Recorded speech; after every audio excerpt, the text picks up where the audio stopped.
Namo tassa bhagavato arahato samma sambuddhassa. Hello, this is Lal from puredhamma.net. In this discourse, we will talk about the principle of cause and effect in Buddha Dhamma and how conditions play a big role in the implementation of this cause and effect. In the last discourse, we discussed how Micchā Diṭṭhi leads to Micchā Samadhi, and therefore it is a hindrance to attain Samma Samadhi. In order to attain even the mundane Samma Samadhi, we first need to get rid of Micchā Diṭṭhi, or the wrong visions and perceptions about the world that we have. This is described in the previous post, Getting to Samadhi. In an earlier post, we discussed how Micchā Diṭṭhi tend to encourage bad gati and lead to automatic arising of akusala thoughts in our minds in response to sense events. This is discussed in the post, How are gati and kilesa incorporated into thoughts?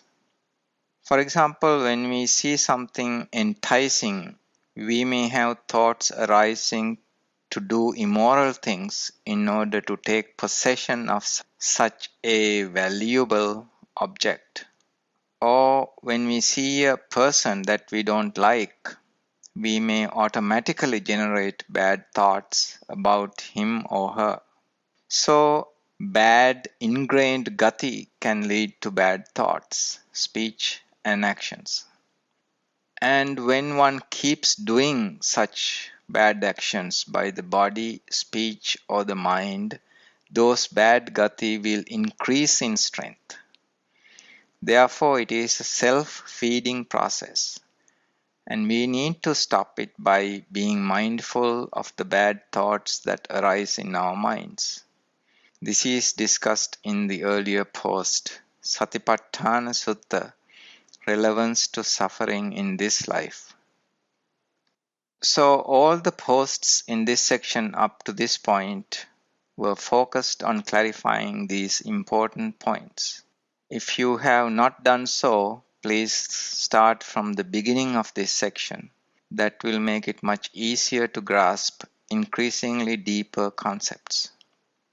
So in order to break that downward path and to start on the noble path, we need to start by getting rid of these Micchā Diṭṭhi. The 10 types of Micchā Diṭṭhi are listed in the post Dasa Akusala or 10 defilements. Instead of addressing Micchā Diṭṭhi in terms of just those 10 types listed, it is more beneficial to look at the underlying issue of why those views result. Then it will become clear why those Micchā Diṭṭhi are bad, and it is imperative to get rid of them. For example, it is very hard for many people to wrap their minds around the rebirth process, or that some beings can be born instantaneously, what are called opapatika births.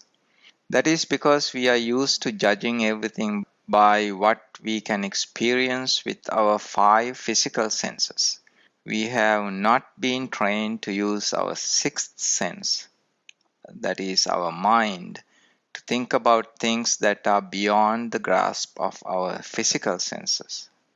The key principle that we are missing is the cause and effect, called Hetu and Phala in Buddha Dhamma. Hetu are the causes and Phala are the results. This is the underlying principle on how Kamma and Kamma Vipaka work, as we briefly mentioned in the last Dēsana. Today I want to discuss this in detail because it is of critical importance. When one understands cause and effect or Hetu Phala, one will have no doubts about Kamma and Kamma Vipaka, or even rebirth. Since all Kamma do not bring in vipaka in this life, they can bring those vipaka in future lives. This becomes another evidence or at least a key supporting factor for rebirth. So, cause and effect is the underlying principle how this world operates, as confirmed by science. Therefore, once we fully understand how cause and effect work in general, including mental phenomena, the rebirth process becomes an inherent part of it. These days, a major reason for giving priority to our physical senses is that it is easy to see the impressive advances made by science over the past 200 years. The material aspects over which scientists have had much success is due to the fact that causes and effects in the material realm are easy to see because they occur without a time delay. When you hit a tennis ball, the ball starts moving in a path that can even be calculated. And scientists can predict precisely when a rocket will land on the moon, even before it is launched. So scientists can see how causes lead to effects with high precision in many cases. But the workings of living things, and the mind effects in particular, are more subtle. And there's a time delay in seeing the effects in most cases, as we will see now. Don't worry, this is going to be easy to understand, and it is also critical to understand. We want to follow the path not with blind faith, but with wisdom and understanding.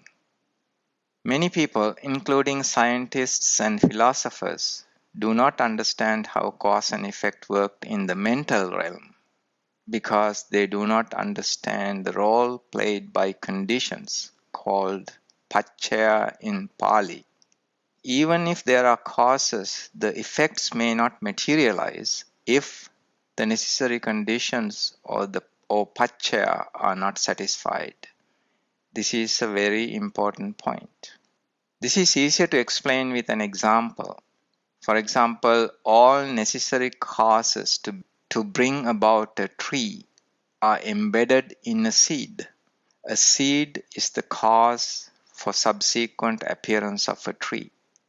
However, a seed cannot germinate unless suitable conditions are present. If one keeps a seed in a cool, dry place, it will just sit there for even thousands of years. On the other hand, if one plants the seed in the ground where sunlight is available and provides water and nutrients, it will germinate and grow to be a tree. So, a tree cannot just appear out of the blue. The cause or a seed must be there. But also, the necessary conditions for the seed to germinate and grow must be there for that seed to germinate. These required conditions are soil, water, and sunlight. Unless and until those conditions are satisfied, a seed will not even germinate. This is called Anantara Samanantara Paccaya, and it is described in the post Anantara Samanantara Paccaya. In the same way, the karmic energies created by our actions may not bring in their vipaka or results until suitable conditions appear. A given action by the body, speech, or the mind creates a karma seed or a karma bija with energy to bring in its fruits. It is just like a seed waiting for right conditions to germinate and to bring a tree into existence. Those karma seeds or karma bija are out there waiting for suitable conditions to bring their fruits. This is described in many posts, but two of them are Sankara, Kamma, Kamma Bija, Kamma Vipaka. And there's another post entitled Nama Gotta, Bhava, Kamma Bija, and Manotalaya, or mind plane. We have done uncountable good and bad things in the past. When we make suitable conditions, those can bring in the corresponding results. One may have the potential to become a neurosurgeon, but unless one prepares the necessary environment or the conditions for it, one will never get there. Just by wishing for it will not make one a neurosurgeon, even if one has the potential to become one. It is just like wishing a seed to grow and grow to be a big tree all by itself. That will never happen. In another example, one cannot pass an examination without studying for it, even if one is intelligent enough. Sometimes one needs to try out many different things before succeeding. That is because one may not have the right karma seed for it. For example, many small business owners, especially in the United States, try out many different ventures before hitting the right one. One has to keep trying until one finds one's niche. It's actually related to finding a good karma seed. So if we just wait for a previous good karma to bring in its fruits, that is unlikely to happen. It is the same for bad karma vipaka. If we venture out into a bad neighborhood at night time or at the wrong time, it is likely to set up suitable conditions for a previous bad karma vipaka to come to fruition. Or if one gets really drunk, one could act foolishly and get into trouble. But there are some strong karma vipaka that will happen regardless of conditions. Some people inherit wealth unexpectedly, and some people die of accidents. Those are somewhat like anantariya papa karma. As you know, if one commits an anantariya papa karma, like killing one's parents, then one will be born in the lowest realm without exception when one dies. So there are some karma that are so strong that they do not require conditions to be just right. But in most cases, conditions play a major role. Sometimes many conditions need to be satisfied for some vipaka to bear fruit. Anantara Samanantara Pachya is a common one, and that is why I wrote a post on it. But there are 24 such Pachya or conditions that are described in detail. This is why the enforcement of causes and effects is complicated for mental phenomena and also phenomena involving living beings, even like plants and trees. It is not possible for a normal human, no matter how intelligent, to figure out those pachya or conditions until the Buddha comes to the world and explains them. This is why the Buddha is not like any other scientist or a religious leader. Another such condition or pachya is asevana pachya. Asevana means to associate with. An important example is the association with bad friends.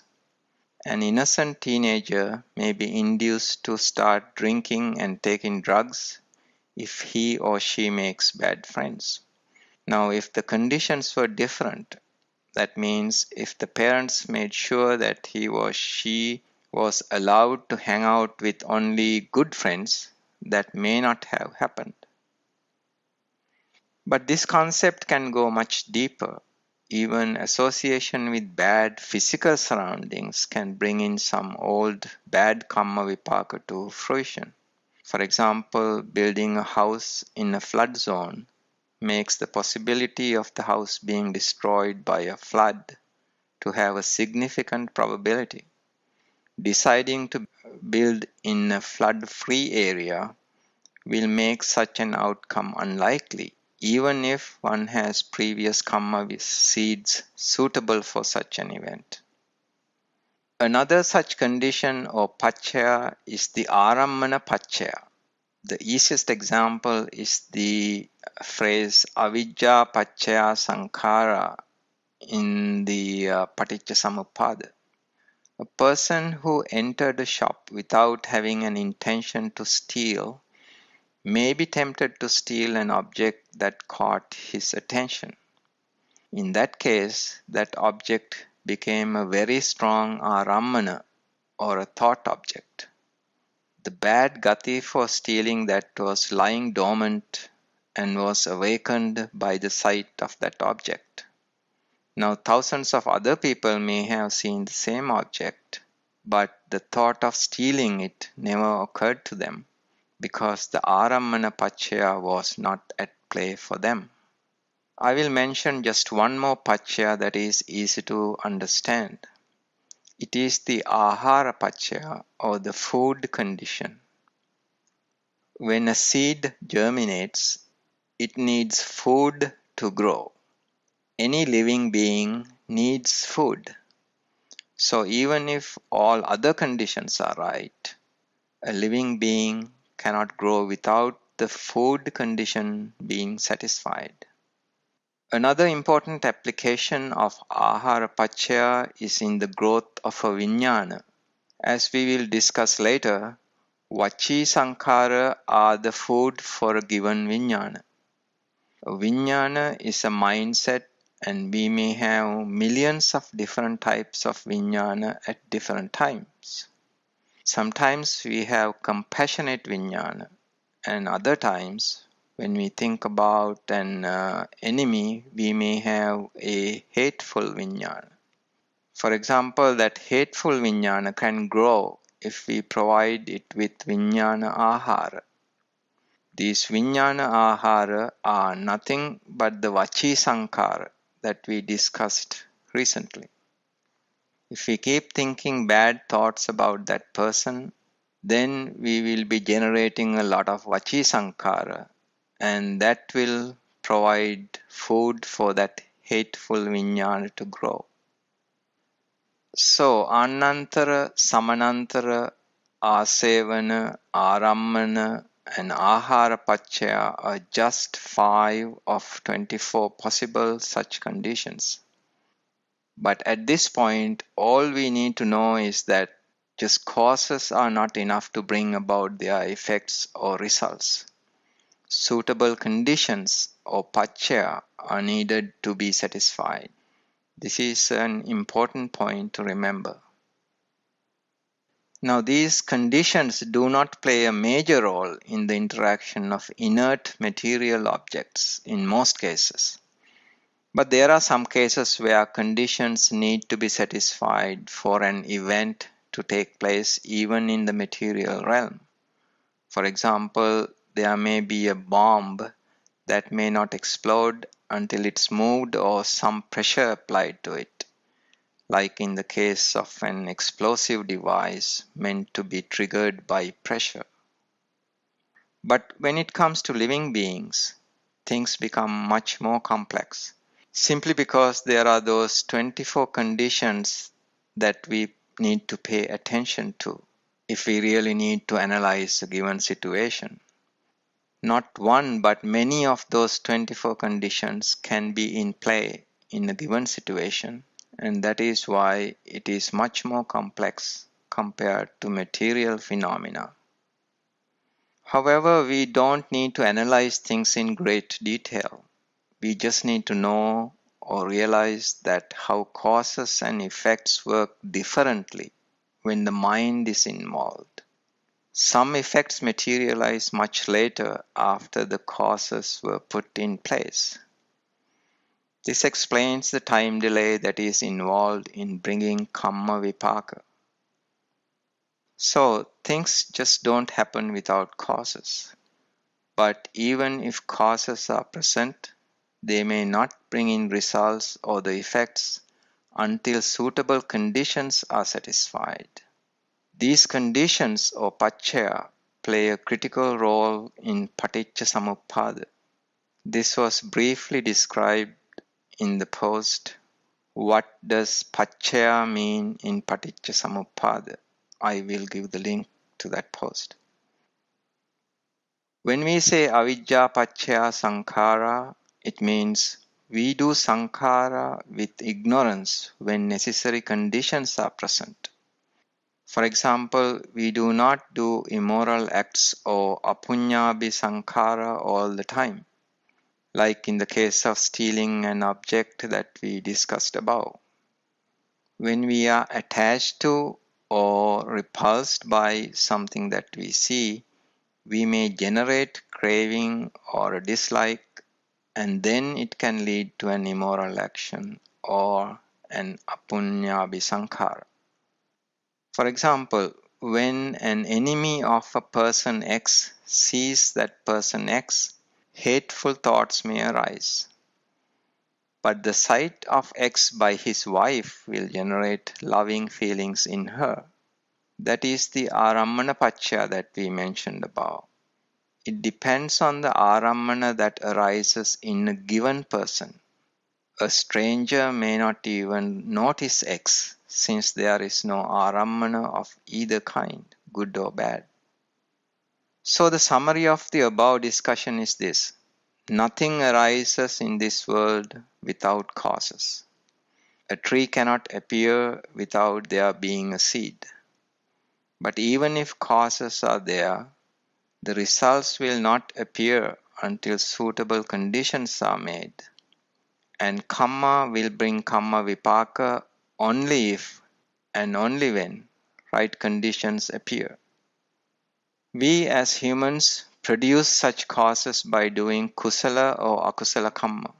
This is very important to comprehend, because those causes can bring their good or bad results or vipaka sometimes in the future.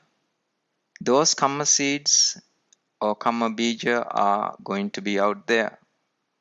They can bring their results or vipaka when we make suitable conditions for them to take hold. This is the basis of Buddha Dhamma. But as we discussed in the first few desanas in this section, sometimes we can immediately see karma vipaka due to some karma. When we get angry and think and speak angry words, we can feel the heat or the fire or tapa that is generated right away. Our whole bodies get transformed. Our faces become red and the blood flow increases and we become very uncomfortable. So whether and how a karma will bring in karma vipaka can be very different in different situations. That is why people do not normally comprehend how the principle of cause and effect works. This knowledge, or rather this understanding of how karma and karma vipaka work, is called kammassagata sammaditthi, and is a requirement to attain mundane samma samadhi. When one fully understands this, it will be easier to see that the rebirth process has a logical foundation. This is because one can now clearly see that most of karma or one's actions are going to have corresponding vipaka or results in the future. So if one does actions suitable to be born in the apayas, one is likely to be born in the apayas, unless one removes the ability for such conditions to appear in the future. We will discuss the details in the next discourse, where we will discuss paticca samuppada. Paticca samuppada simply means things happen due to actions and the results are in accordance with the causes that led to those results. Just because we see people doing immoral things without them being subjected to corresponding punishments, that does not mean they are getting away with it. Those actions can bring their vipaka or fruits in future lives if suitable conditions are not made in this life. There are two ways to avoid karma vipaka. One is that those karma seeds or karma bija will lose their energy with time. They can last at most 91 years, but that's a pretty long time. They are just like regular seeds, which lose their power over time. The other way is to attain the 4 stages of Nibbana and remove the possibility of making conditions for any karma seed to germinate. Those karma seed may be there, but they will not have the right conditions to take hold. A Sotapanna, like any other human, would have many karma done in previous lives that makes him or her to have causes to be born in the apayas. But after attaining the Sotapanna stage, one would never make conditions suitable for those strong karma seeds to germinate. This is why a Sotapanna will never be born in the apayas, despite the fact that there may be suitable karma seeds associated with him or her. There are 2 main types of karma seeds. Those seeds that can bring vipaka during a lifetime are called pautti kamma vipaka or pravrutti kamma vipaka. Then there are strong ones that can lead to rebirth, and they are called janaka kamma. All of us are likely to have many of both kinds of kamma bija. In particular, there are uncountable number of pautti kamma vipaka waiting to bear fruit. So in principle, there are likely to be many pautti kamma vipaka potent enough to impart horrendous types of pain and suffering to us. But they can bring in their vipaka only when the conditions are right, which means if and when we are born in the apayas. Our human bodies do not provide the samanantara pacchaya for such strong kamma vipaka to materialize. Only the body of a hell being can withstand such strong types of suffering. We will be dead in an instant, so we will not even experience it. But if we ever get born in an apaya, then at that time those vipaka can bear fruit. In the same way, we also are likely to have good karma seeds to bring about heavenly pleasures that are available in the Deva realms or Brahma realms. Again, our bodies are not fine enough to be able to experience such types of pleasures. One has to be born in a Deva realm for such good karma vipaka to come to fruition. So we can see that this Annantara Samanantara Pacchaya can help explain many things. Now let us see how a Janaka Kamma leads to a new birth at the Chuti Patisandhi moment. We first remember that a Chuti Patisandhi transition to a new bhava or an existence does not happen at each and every time the physical body dies. We may have karmic energy for the human existence for thousands of years. However, the human body can last for only about 100 years. Therefore, a given human is likely to be born a human at least several times before that energy runs out. This is discussed in the post Bhava and Jati, states of existence and births therein. So when a human dies, and if his or her karmic energy for that human existence has run out, then a new existence is grasped at the moment of death, which becomes a Chuti Patisandhi moment. What happens there is that the person will start seeing a sign of the next life that is in line. Of all the Janaka Kamma that one has done, the strongest one will be in line first. So when it comes close to the Chuti Patisandhi moment, and sometimes even within a few months of death, a sign of the next life for that Janaka Kamma may come to that person. he or she will start seeing such a sign in the mind, like in a dream. This is common for older people who are close to exhausting their karmic energy as well as the lifetime of their physical bodies. Some people cry out in fear when they see visions of the apayas, and some other people may remain calm and peaceful and may say that they see peaceful visions. Such visions are called nimitta. There are several different types of nimitta that comes to the mind close to the Chuti Patisandhi moment. A gati nimitta will show a sign that is compatible with one's dominant gati. For a person who habitually drinks, it could be a visual of a favorite drink, which in the past led him to not to be able to walk on 2 feet. Now, if he grasps that nimitta at the dying moment, then he will be likely to be born an animal who walks on all 4 legs. Of course, he will willingly grasp that nimitta because that is what he is used to do. This is explained in the post, How Character or Gati Lead to Bhava and Jati. Then there are Kamma Nimitta. One may see a playback of a specific karma that one did in the past. That past scene will be played back in one's mind. Another nimitta that is that of a recent karma called asanna karma. Again, that karma will be played back in one's mind. For example, someone who shot a deer in the past may see himself holding a gun and a deer in a situation pretty much similar to what happened in the past.